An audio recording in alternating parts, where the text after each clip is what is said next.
And now, ladies and gentlemen, we shall now proceed to the oath-taking ceremony. May we request Honorable Juanito Victorio Mulla, sir, to administer the oath, and may we request Police Lieutenant General Jose Melencio Nartates Jr., incoming OIC of Philippine National Police. And for the solemnity of the occasion, may we request everyone to please rise. And may we also request Mrs. Mary Rose Nartates to join the oath.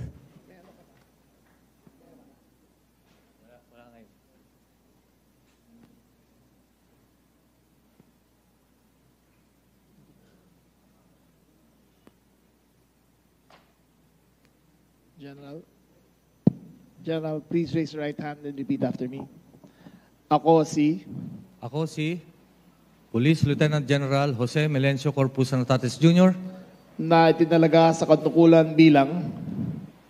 na itinalaga sa katungkulan bilang Officer in Charge, Philippine National Police. ay taimtim na nanunumpa. Natutuparin ko ng buong husay at katapatan. Sa abot ng aking makakaya.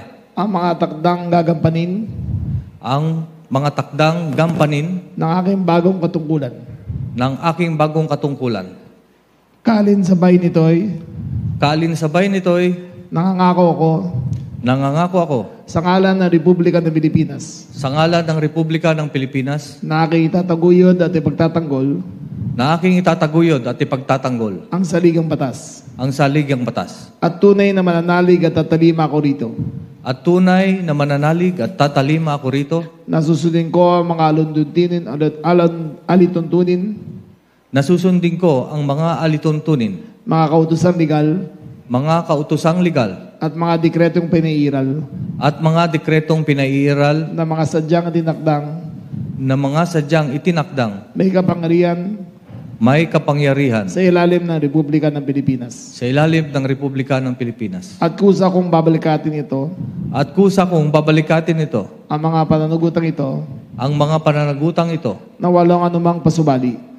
Na walang anumang pasubali.